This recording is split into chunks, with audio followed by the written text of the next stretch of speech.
Good morning, everybody. Sean Hewitt here from the Trusted Business Community Association. I'm joined by Kathryn Horler, who is a recent member of ours who's recently joined, and she has joined at Premier Partner level.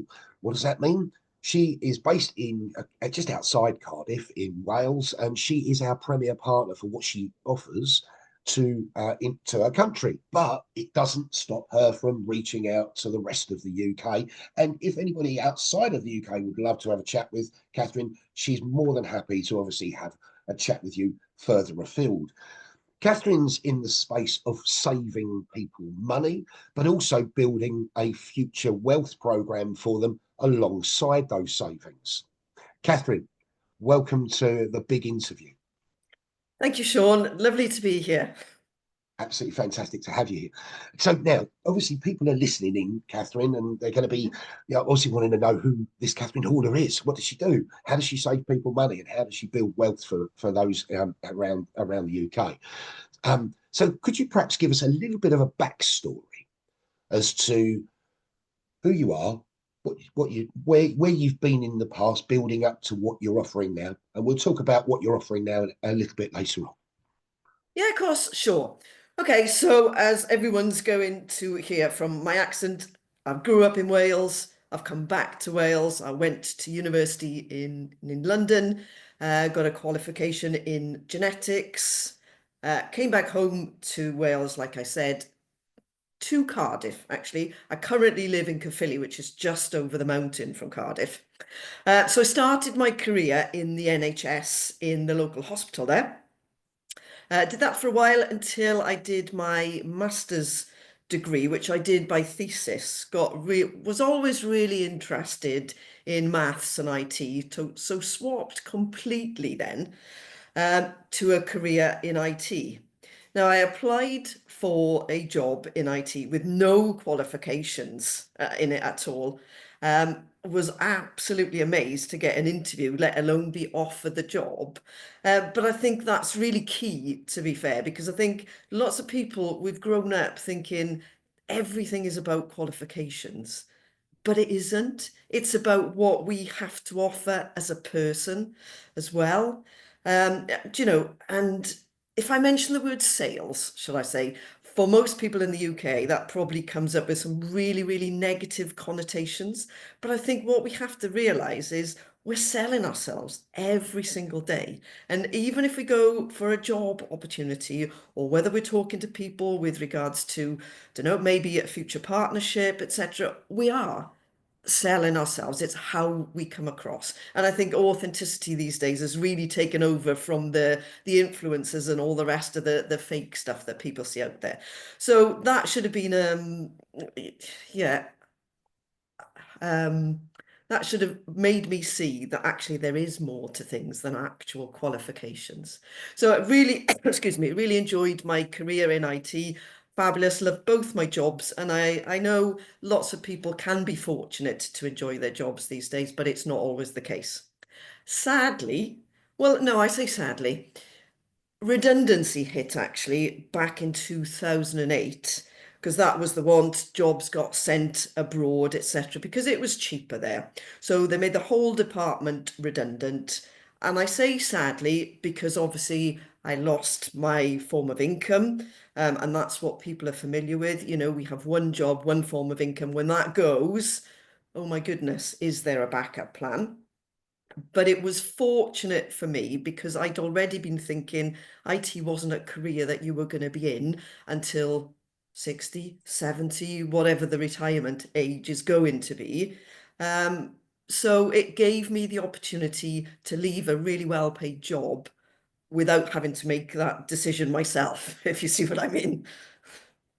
Yeah, no, absolutely. And 2008 was a tough year for everyone, wasn't it? I mean, let's face it, it was the big recession year, and many of the businesses that um, were struggling, I saw it myself, where those businesses that stopped advertising, the first thing to go was the advertising budget, because obviously everyone was trying to claw back as much outgoing as possible.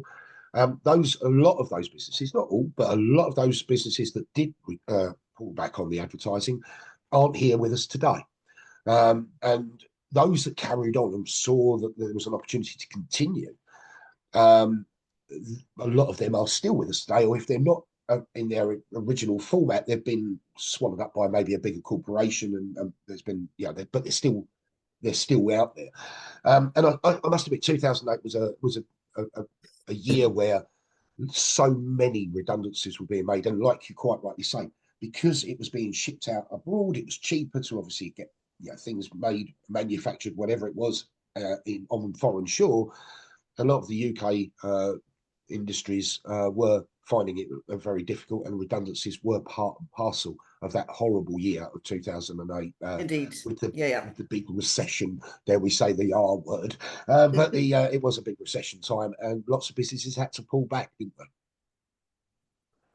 So okay, so that's taken you up to, I suppose, a crossroads, or a split in the road where you thought, well, which way do I go? What do I do next?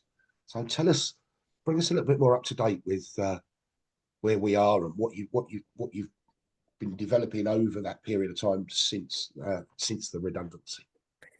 Yeah, sure. So, yes, it was a difficult time, but obviously at that point, I had worked for, yeah, many years in both the public and private sector, as I've already mentioned. But I wanted to take some time out. I knew I couldn't retire, if you like, and just not do anything, because the money would not have been enough. Plus the fact they'd moved the pension age, so private pensions had gone up from 50 to 55. The state pension, especially as women, obviously we'd lost it. It had gone from 60 to 67 and is still increasing. So I knew there was a pension gap there. I knew I had to do something. I just wasn't really sure exactly what to do. I have to say, it wasn't wonderfully supported by my then husband, who just, because I was the bigger earner, it was not a good idea for me not to be working. And IT, if anyone knows, is a pretty well paid profession.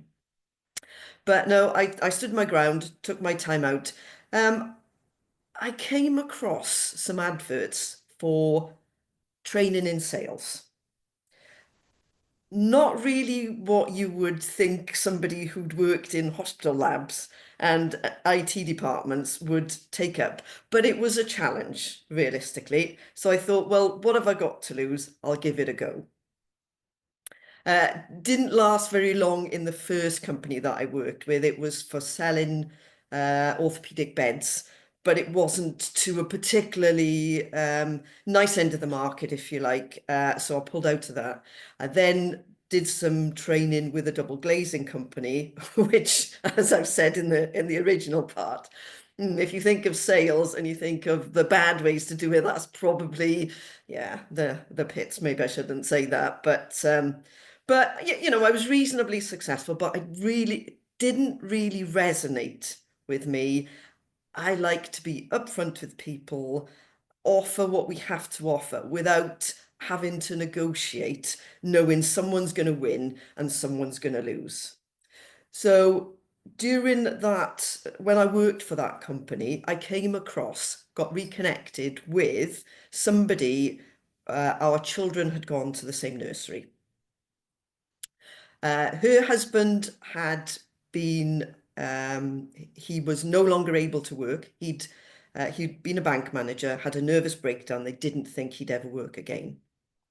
She was a nurse, so she was working long hours, doing night shifts to trust. They had 4 children, just to keep afloat, essentially. But he'd found what I currently do and had made a real success of it. It had really changed their lives, not just from a business and monetary point of view, but from, excuse me, a personal point of view as well, which I really liked the look of. So I thought, well, if he can do it, or if they can do it, what's stopping me? And is it something that I can run alongside what I'm currently doing and take it from there? So that's exactly what led me to what I do now. So tell us a little bit more about what that you do now is. What do you do? Tell us more about that. Okay, so I now work in partnership with a British company. They market their services a little bit differently from most of their competition in the arena, if you like. Most people are familiar with the big adverts on the TV and in the press. We don't do that. We not employ people. We have partners who work throughout the whole of the country supporting that business. So we just speak to people, show them exactly what the company has to offer, then they provide those services. And actually, in between that, I'd actually set up my own company, selling solar, etc., and doing EPCs. I have to say, that's wonderful. I really like the ethos of that because I love going out and talking to people, explaining what we do. But the bits that run behind it, the providing of the services, they're doing the VAT returns, all the rest of it. No, I'm quite happy to leave that to somebody else. So working in partnership with this company works much better for me. I do the things that I'm good at. They do the things that they're good at. Excellent. And this partnership that you're with is a household name, and it's won many, many awards. It's been a Which best performer for many, many years, and I think was at one point running away year on year on year with best in savings and Yep. utility savings, and has been very much a household name. But it's not just about what people can save in their home and all the rest of it. It's so much bigger than that, isn't it? There's so much more to offer for people who are using this service in order to obviously make savings elsewhere, and also there's a potential income stream if somebody's really interested in getting involved with it as a partner like you have.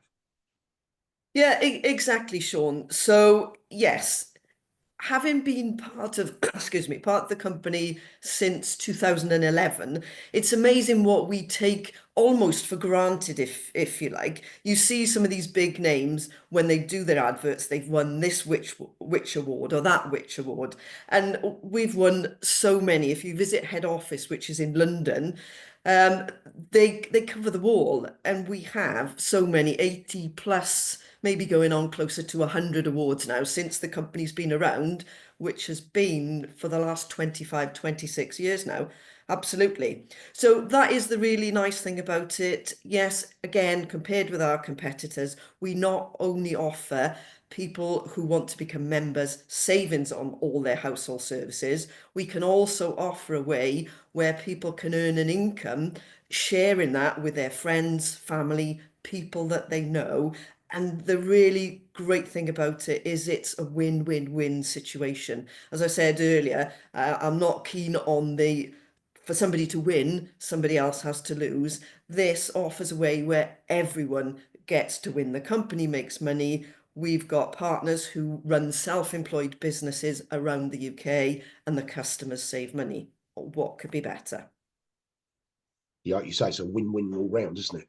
Now, Absolutely. this organisation, I'm sure we'll mention them in a minute. But this organisation, like you say, has been around for a long period of time, and where in the utility space, especially of recent times, I've seen so many utility companies being swallowed up or closing down and not Mhm. being able to then, you get shifted from one energy supplier to another because that energy supplier has been, not been able to, not been able to deliver No. on the savings, and then they've found themselves a shortfall and they've gone out of business, or they've been swallowed up by one of the bigger conglomerates.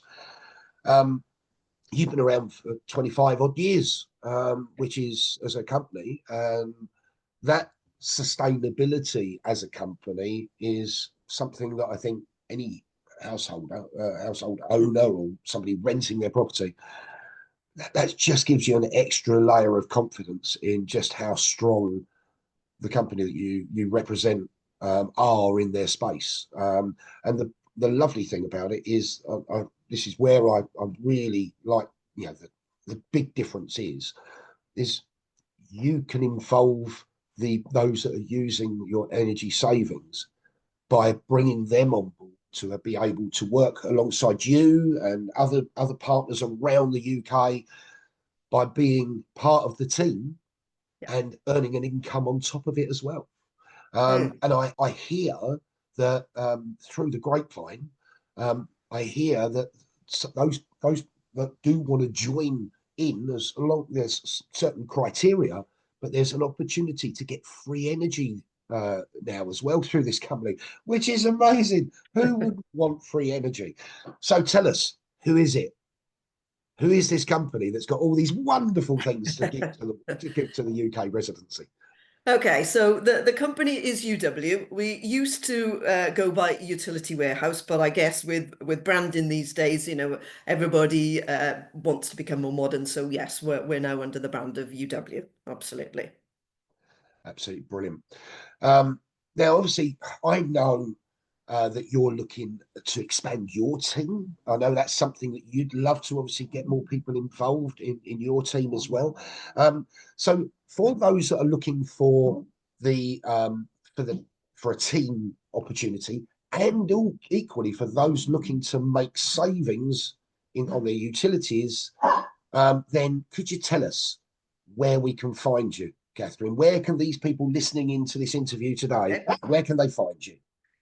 Okay, so yeah, you can find me on most of the social media channels. I'm there on Facebook, on Instagram, LinkedIn, on TikTok. Yeah, and obviously with yourself, Sean, on the Trusted Trader Business Community Association page. Exactly. So you've got your own page on our directory. So if anybody's looking to go to the Trusted Business Community Association's website, find Kathryn Horler there. She'll be under the services of home and garden, as well as other services, and you'll also find her specifically in the Premier Partner arena in that directory as well. Much more easier to find somebody in the Premier arena. You can find her very easy. You don't have to go searching through loads and loads of different people who are in the other categories. So just find her in the Premier Partner arena. Kathryn Horler, it's been an absolute privilege and a pleasure to have this chat with you today. Thank you so much for joining me. It's so nice, obviously, not just to join me today, but also to have you as part of our association. What UW are bringing and what you are striving to bring personally to those people wanting to save on their utilities, to get an extra income, whatever it may be. It could be a bit of both, but what it is, at the end of the day, if people are looking to find Kathryn, you can find her with us out there on the social medias. Before we finish, to those listening in, don't forget to like and subscribe below to listen to not just this interview, but all the other interviews we've had with other wonderful members of this association. Until next time, thank you so much for listening in, everybody. And most importantly, thank you, Kathryn Horler, for joining us today. Thank you so much, Sean. And I'd just like to say thank you to everyone listening as well. And I look forward to having lots of conversations with you all. Thank you so much. Thank you.